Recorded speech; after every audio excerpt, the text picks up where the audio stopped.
لا انا قاعد هنا يا عم انت تشوفون ضغط المؤهلات بقى والشتات والامتحانات و 10 ساعات لسه حاجه اللي انت بتساويها يعتبر من اكتر. تعالوا نشتغل مع بعض النهارده لما يكون عندي ريليبل سيكشن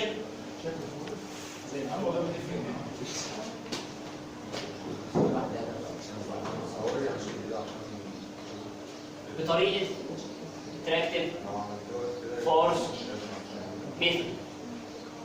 انا عندي دلوقتي اوبن شانل الميه ماشيه فيها يونيفورم وعايز ان انا اصمم كروس سكشن اللي هو القطاع بتاعه عباره عن تربه، وبالاخص بتكلم عن تربه رمليه.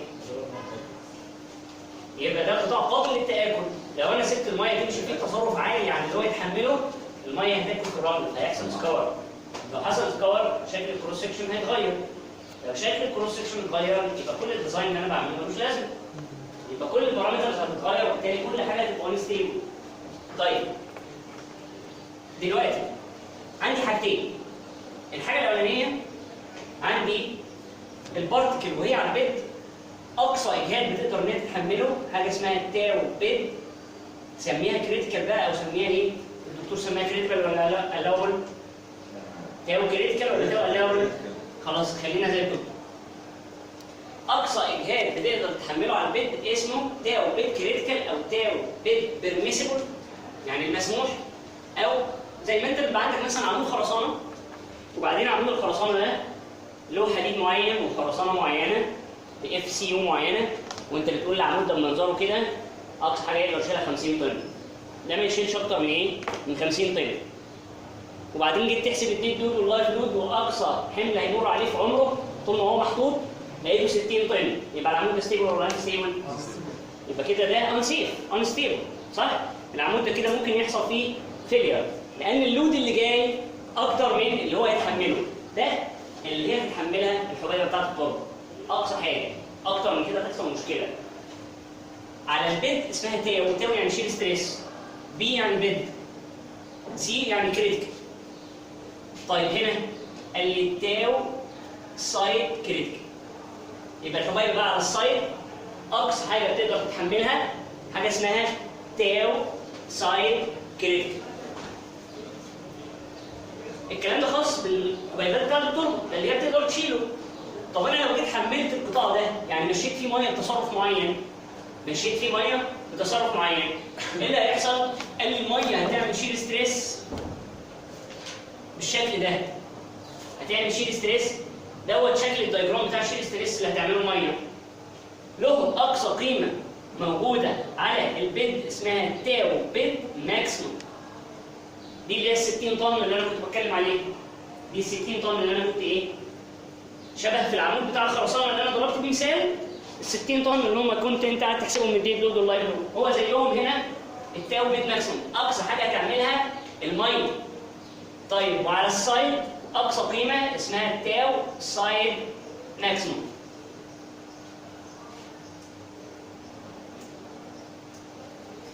لو انا قلت ان التاو بيد الماكسيموم اكبر من التاو بيد الكريتيكال، ده معناه يحصل سكور على البيد اللي انا مش عايزه يحصل. ولو قلت التاو سايد ماكسيموم اكبر من التاو سايد كريتيكال يحصل سكور اون سايدز، برضه ده اللي انا مش عايزه. يبقى انا دلوقتي الدرس اسمه ايه؟ ديزاين. يعني ايه ديزاين؟ يعني حضرتك بتحسب البي والواي والزد وتديني شكل كروس سكشن. وانا بحسب هيبقى عندي شرط موجود معايا هو اللي هيحدد لي الواي تطلع بكام. ايه هو الشرط ده؟ ان ما ينفعش التاو بيد ماكسيموم تزيد عن التاو بيد كريتيكال والا يبقى انستيبل، وما ينفعش ان انا اخلي التاو سايد ماكسيموم تزيد عن التاو سايد كريتيكال والا كده يبقى ايه؟ يبقى انستيبل. يبقى كده انستيبل. ولو اي واحد في دول انستيبل يبقى السكشن كله انستيبل، هيجرجر بعضه زي العقد كده اللي حاجه بتفرط منه بيقوم كله بايظ. لو السايد انستيبل هيبوظ البيت، ولو البيت ده انستيبل هيبوظ الايه؟ السايد. عندي دلوقتي كده 4 حاجات اهم. 4 حاجات. الاجهاد اللي بتعمله الميه تاو بيد وتاو سايد اللي هو الماكسيمم، والاجهاد اللي بتتحمله الحبيبه اللي هو التاو بيد والتاو سايد اللي هو الايه؟ الكريتيكال. مطلوب مني ان انا اعرف كل واحد في دول ايه ازاي. كل واحد في دول بيتحسب ايه ازاي. اول حاجه ارجو ان الناس ما تستعجلش عليا. تاو بيت ماكسيمم وتاو سايد ماكسيمم. تعال نشوف دول الاول بيتحسبوا ازاي. يبقى الماكسيمم شير ستريس، الماكسيمم شير ستريس،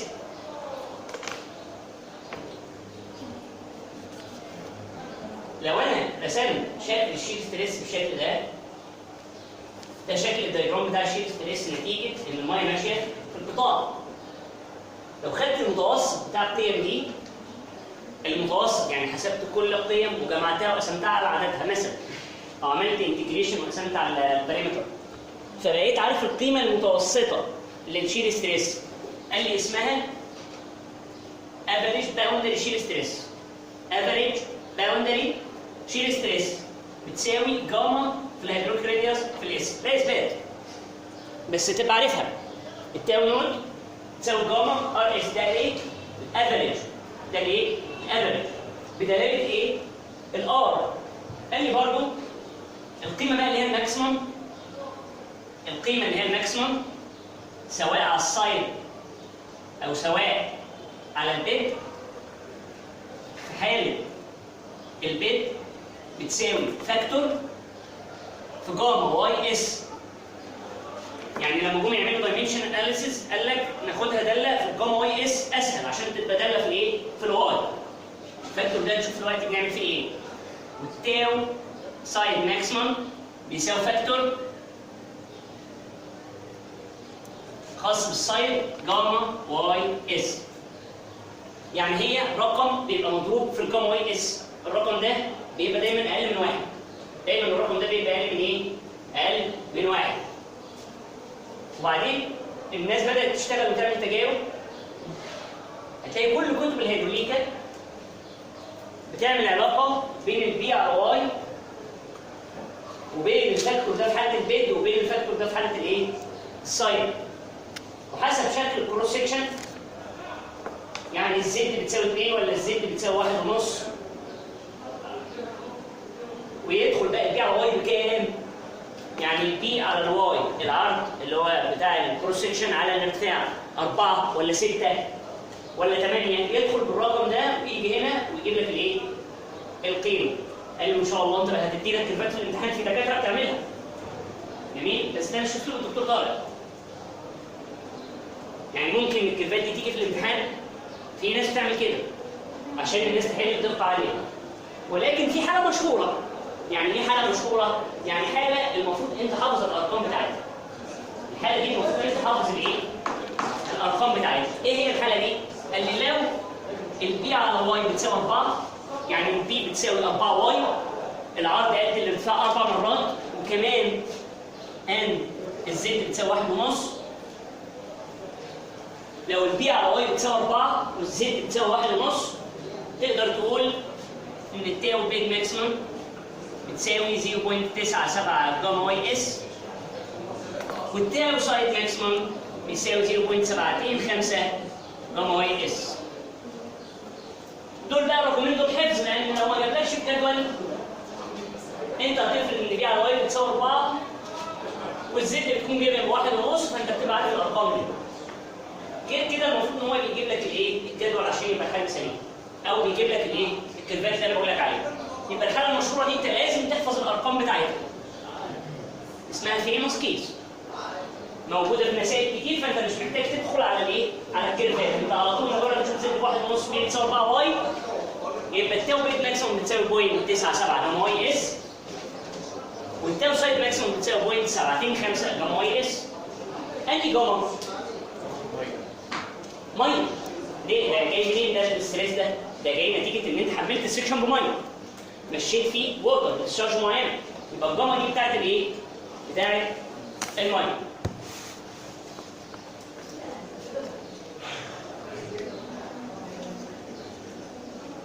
تعال نشوف بقى الكريتيك. الكريتيك اول حاجه التاو بيت كريتيك، اللي هو اقصى حاجه تقدر تتحملها الحبيب. الحاله الاولانيه اللي هو يكون جبل يعني اديهولي يقول لي يا عم انا اوفر عليك بيساوي 2 كيلو جرام على المتر مربع، خدها ريحني وخدها. طيب في حاله ثانيه ان انا استخدم الفورمولا بتاعت شيلد. واحد اسمه شيلد كان عامل كيرف، اعتقد الدكتور رسمه لك في المحاضره، بعد رينولد نمبر معين بيبقى التاو بيت كريتيكال بيساوي 0.06 جاما اس ناقص جاما في الدي اس اللي هو القطر المميز للحبيبات، او الدي 50 او التي 60 حسب بقى المرجع. المهم ان هو يديك قطر الحبيبات في المساله، هو ده اللي انت هتحطه في الايه؟ في القانون. دي متزنه من ناحيه الايه؟ الابعاد. المعادله دي متزنه من ناحيه الابعاد. لان الجاما لما تتضرب في الدي اللي هو بالمتر او بالفيت او بالملي او كده، على طول هتديني ايه؟ قيمه اللي هو كيلو جرام على المتر مربع او كده، او زي ما ايه؟ اليونتس تبقى موجوده عندك. ب 0.06 لما تضرب الكلام ده تديني حسب التجارب بتاعت شيلد. يعني ده جابه منين الكلام ده؟ قال لي علاقه، واحد عمل تجارب وبدا يشوف الحبيبه بتتحرك امتى، لقى الكريتيكال بتاعها دي العلاقه بتاعته. تمام؟ دي اشهر فورمولا اللي هو ممكن يزنقك في المساله وما يديكش التاو بيت كريتيكال ويخليك تستخدم الايه؟ الفورمولا دي. او بتكون ايه؟ جيفن. قال لي طب التاو سايد كريتيكال يعني الحبيبه لما تكون قاعده على البيت كده مستبريصه ما فيش عندها مشكله، ولا لما تكون واقفه على سطح ايه؟ مين اضعف؟ يعني دي بتزقها الميه ودي بتزقها الميه وبيزقها وزنها اثنين، فلازم تبقى اضعف، اللي هتتحمله هتكون ايه؟ اضعف، ولذلك بتساوي فاكتور اسمه كي تاو مضروب في التاو بيت كريتيكال. في التاو بيت كريتيكال لا اثبات، يا لا اثبات بس اعتقد ان هو ما بيجيش. الفاكتور ده دايما اقل من واحد، لان لازم السايت الكريتيكال اللي عنده يبقى اقل من الايه؟ من البيت. طب ده بيساوي ايه؟ قال لي الاول بقى عشان افهمك موضوع الكي لازم اخدك على جنب كده واقول لك انت لو جبت الرمل وحطيته تحت تاثير وزنه، يعني سبته براحته، هياخد زاويه، اقصى زاويه هيقدر ياخدها بنرمز لها بالرمز سيتا وبنقول عليها الانجل اوف ريولوجن، او انجل اوف انترنال فريكشن، زاويه الاحتكاك الداخلي. هات شويه رمل وسيبهم كده كوبهم على الارض، هياخد ميل معين. في الرمل بيبقى حوالي 40 درجه 35 في الحدود دي، من 35 لكام؟ ل 40. طب انا ينفع اعمل كروس سكشن؟ يعني بقول لك الانجل اوف الجوز 40، ينفع اعمل الكروس سكشن واقف كده؟ ما هي كده يبقى انت عملت نفسك فيلير من اولها اصلا في الايه؟ ان السايد سلو مش ستيبل. ولكن لازم يبقى السايد سلو اقل من ايه؟ اقل من الانجل اوف ريبوز. يعني انا لو جيت اعمل كروس سكشن واعمله ديزاين لازم هاخد الزد بتاعتي بحيث ان السايد سلو يبقى نايم اكتر من الانجل اوف ريبوز اللي هي الايه؟ زاويه الاحتكاك الداخلي. وبالتالي هيبقى شكله كالاتي. يبقى دي اسمها ايه؟ فاي اللي هي انجل اوف سايد سلو. انجل اوف سايد سلو. عشان ما تتوهش في حسابات المثلثات هي بتساوي شيفت تان 1 على زد. زد اللي هو الايه؟ الميلي كام. عشان ما تتعبش نفسك. هتقعد تعمل حسابات مثلثات وبتاع في الاخر توصل للايه؟ هي شيفت تان 1 على زد. يعني الزد ب1.5 يبقى شيفت تان 1 على 1.5. تجيب القيمه بتاعت الايه؟ تجيب القيمه بتاعت الفاي اللي هي السايد سلو. لازم هتكون الفاي اقل من السي. لازم تكون الفاي اقل من الايه؟ من السي. طب الكي تاو القانون بتاعه ابسط صوره له جذر 1 ناقص ساين تربيع على ساين تربيع. مين على مين بقى؟ مين على مين؟ الصغير على الكبير. فاي على سي. السايد سلوب تبقى فوق والانجل اوف ريبوز تبقى ايه؟ تبقى تحت. 1 ناقص ساين تربيع فاي على ساين تربيع ايه؟ سي. والا لو انا عكستهم هتبص تلاقي الجذر ده هيبقى تحتيه قيمه سالبه، يبقى ايماجينري، يبقى كده في حاجه عندي غلط. مجرد ما انا حسبت الكي تاو طلع بنص بقى، طلع ب 4/10 طلع 6/10، تاخد الرقم ده تقدمه في التاو بيت كريتيكال اللي انت جبتها من هنا كده، جبت قيمه الايه؟ التاو سايد كريتيكال. بقى عندي كده الاربع حاجات. انواع المسائل. لا هو ممكن يديك دي جيفن، اما دي لازم اخليك تحسبها. والا يبقى ما عملتش حاجه في التراكتف فورس ميثود. هي سايبه ولا ايه؟ طيب المسألة بتيجي بطريقتين. الطريقة الأولانية تشيك ستابيليتي، يعني إيه؟ يديك بيانات ويقول لك القطاع ده ستيبل ولا ان ستيبل. فكل اللي معليك هتعمله تحسب الأربع حاجات دول اللي هما التاو بيد ماكسيمم والتاو سايد ماكسيمم، وتحسب التاو بيد كريتيكال والتاو سايد كريتيكال وتقارن. المفروض ان دي ما تزيدش عن دي ابدا الماكسيموم، لو زادت يبقى القطاع انستيبل، تقول له كده البيد انستيبل او السايد ايه؟ انستيبل. ودي تبقى ابسط صوره من صور المسائل انا ما شفتهاش قبل كده. ولكن الدرس اسمه ايه؟ ديزاين.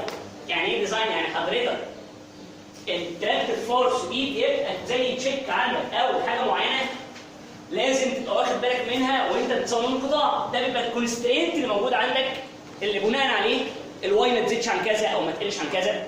جميل؟ لكن الهدف من كلمه ديزاين ان انا اجيب البي والواي والزد. تعالوا نحل مع بعض المساله ونشوف خطوات الحل بتبقى عامله ازاي.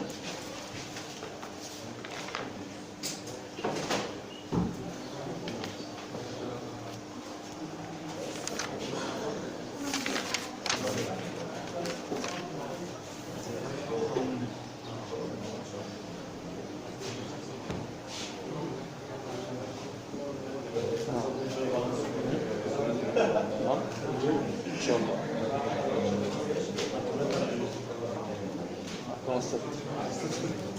شوف الكلمه دي بيقول لي design a trapezoidal channel whose bed and banks are subjected to scour. لما يقول لي في المساله subject to scour يعني معرضه لايه؟ للنحر. يبقى دي معناها ايه؟ الطريقه المستخدمه تراكتف فورس ميثود اللي احنا بنحل بيها في السيشن النهارده. لما يقول لي سبجكت تو سكور يبقى قصده ان انا احل بطريقه التراكتف فورس ميثود. تعال نشوف البيانات اللي هو مديها لي. مديني الاس بتساوي 0.0016، ال بتساوي 0.024، انجل اوف ريبوز بتساوي 38 درجه، التاو بيد كريتيكال بيقول لي permissible shear stress on bed. permissible يعني مسموح. يبقى التاو بيد كريتيكال جيفن بتساوي 1.85 كيلو جرام على المتر مربع. هو مستخدم الكيلو جرام هنا كفورس عشان ما تتلخبطش في اليونتس. هو مستخدم الكيلو جرام هنا كايه؟ كفورس زي ما انت بتعمل في الخرسانه كده. طيب بيقول لي الديزاين ديسشارج هو عايز يمرر تصرف مقداره 4 متر مكعب على الثانيه، وبيقول لي الزد خدها بواحد ونص، يعني عايز السايد سلوب يكون بيساوي 1.5. ديزاين يقول لي ايه؟ ديزاين يعني انت مطالب ان انت تجيب لي البي والواي. هو مديك الزد وانت هتجيب لي الايه؟ البي والواي.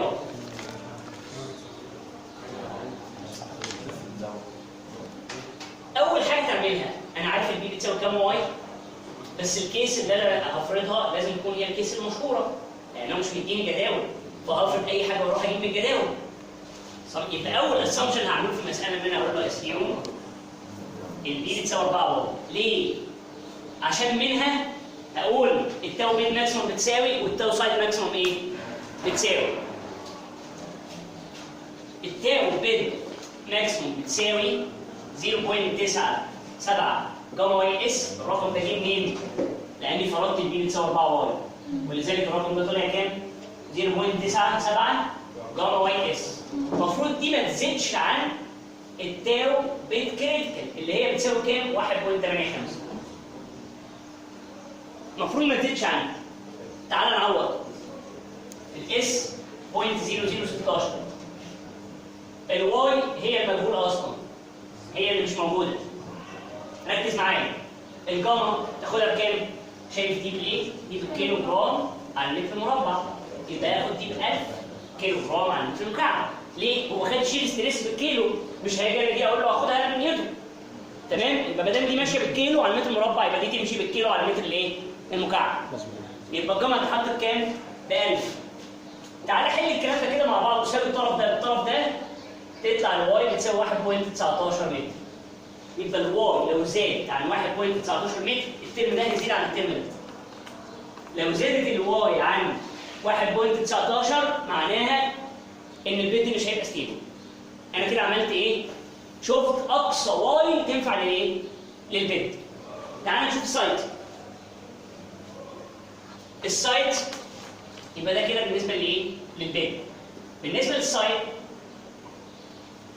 انا محتاج ان انا احسب الاول التاو سايت كريتيكال، هي مش موجوده. يبقى محتاج ان انا احسب الايه؟ الكي تاو.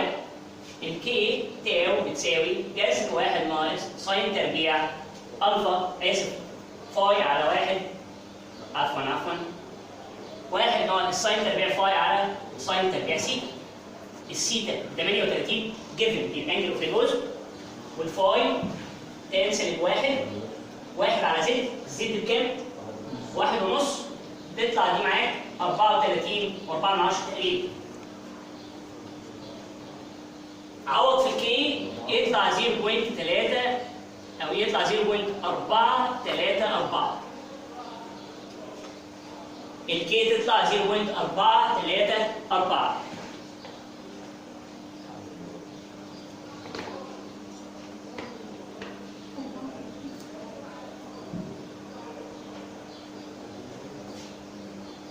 دي 33.7 عشان بس الدقة. يبقى كده اقدر اجيب التاو بالكريتيكال بتساوي كي تاو في التاو دي سايد كريتيكال بتساوي كي تاو في التاو بنت كريتيكال. يبقى 0.434 في 1.85 تطلع 8 كيلو جرام على متر مربع. هي نسبة من البيت. نسبة من الايه؟ من البيت. دخلت بس تأثير ان انا بدل ما كنت على سطح افقي بقيت على سطح ايه؟ مايل. فوزن البارتكل دخل في الحسابات عمل لي الفيلم ده. تمام؟ يبقى انا هقول بقى زي ما عملت هنا بالظبط. التاو سايد ماكسيمم بيساوي 0.725 جاما واي اس. جبت الرقم ده منين؟ جبته بسبب ان انا فارض البي بتساوي كام؟ 4 بار. الكلام ده المفروض ما يزيدش عن التاو سايد كريتيكال اللي هو بيساوي كام؟ اللي هو بيساوي 0.8. نفس المعادله اللي كانت فوق. زي ما كنت بشيك على البيد هشيك على ايه؟ على السايد. من المعادله دي هتطلع الواي بتساوي 0.64 متر.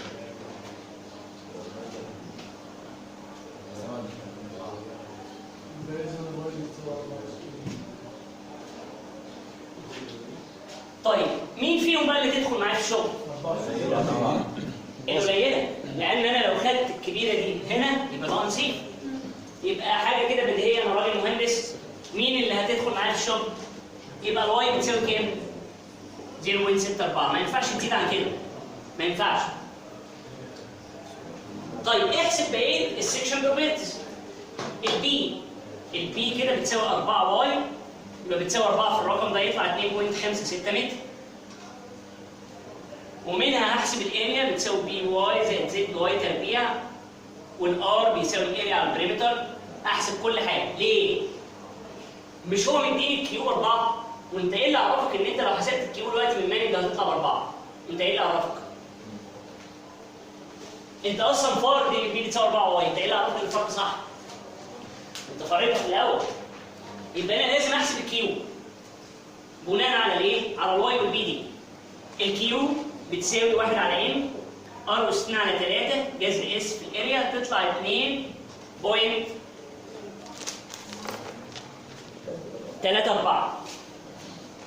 متر مكعب على الثانية. هو ايه اللي حصل كده؟